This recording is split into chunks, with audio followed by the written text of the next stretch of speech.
రాష్ట్రంలో మంత్రివర్గ విస్తరణకు ఏఐసిసి పచ్చజెండా ఊపినట్లు మనకు తెలుస్తున్నది. అయితే రాష్ట్రంలో 6 మంత్రి పోస్టులు ఖాళీ ఉన్న మాట మనందరికీ తెలిసిందే.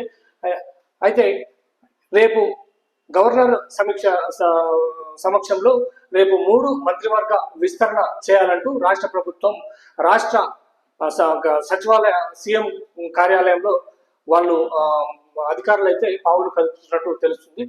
రేపు సాయంత్రం 3 మంత్రులు ప్రమాణ స్వీకారం చేయబోతున్నట్టు తెలుస్తుంది. అయితే ఈ ప్రమాణ స్వీకారానికి ఎవరెవరు ముఖ్యంగా ప్రమాణ స్వీకారం చేయబోతున్నారో రేపు సాయంత్రం తెరబడే అవకాశం ఉన్నది. అయితే మాదిగ సామాజిక వర్గానికి చెందినటువంటి పలువురు ఎమ్మెల్యేలు మాకు మంత్రి పదవి రావాలంటూ, మా మాదిగ సమాజానికి ఒక మంత్రి పదవి కావాలంటూ ఏఐసిసి మనకు ఖర్గే గారికి వాళ్ళకు లేఖ రాయడం జరిగింది. అయితే కేసీ వేణుగోపాల్ దగ్గరికి కూడా వెళ్ళి వాళ్ళు కలిసి మాకు పదవి కావాలంటూ వాళ్ళు కూడా వాళ్ళ లెటర్ అందించి వాళ్ళ యొక్క అభిప్రాయాన్ని తెలియజేయడం జరిగింది.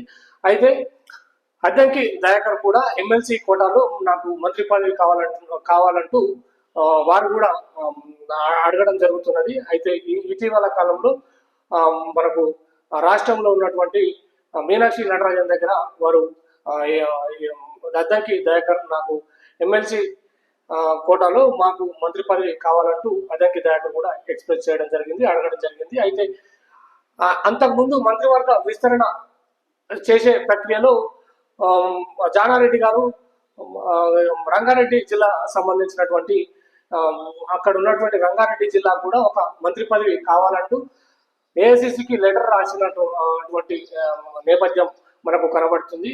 అయితే దాన్ని కోమటిరెడ్డి రాజగోపాల్ రెడ్డి మమ్మల్ని ఉద్దేశించి రాసినట్టే అని వాళ్ళు కూడా చెప్పడం జరిగింది. అయితే రేపు ఈవినింగ్ దీనికి తెరపడే అవకాశం ఉన్నది. ఏ సామాజిక వర్గాలకు మంత్రివర్గ విస్తరణ చేసే అవకాశం ఉన్నదో రేపు సాయంత్రం అయితే మనకు తెలిసే అవకాశం ఉన్నది. అయితే బీసీ వర్గాలకు, బీసీ ఎస్సీ మైనార్టీ వర్గాలకు 2 మంత్రి పదవులు ఇచ్చే అవకాశం ఉన్నట్టు తెలుస్తుంది. ఒక మంత్రి పదవి రెడ్డి సామాజిక వర్గానికి ఇచ్చే అవకాశం ఉందన్నట్టు తెలుస్తుంది. అయితే దీనికి ముగింపు మనకు వార్త తెలియాలంటే రేపు సాయంత్రం వరకు వేచి ఉండాల్సిందే. చూడాలి ఎవరెవరికి ఈ 3 మంత్రి పదవుల వాళ్ళు తీసుకునే అవకాశం ఉందో మనం రేపు సాయంత్రం వరకు చూసే అవకాశం ఉన్నది. ప్రజలారా, మొత్తం 6 మంత్రి పదవులు అయితే ఖాళీ ఉన్నాయి. దాంట్లో 3 రేపు రాష్ట్ర ప్రభుత్వం గవర్నర్ ఎదుట ఆ మంత్రుల్ని నియమించే అవకాశం ఉన్నది. ధన్యవాదాలు.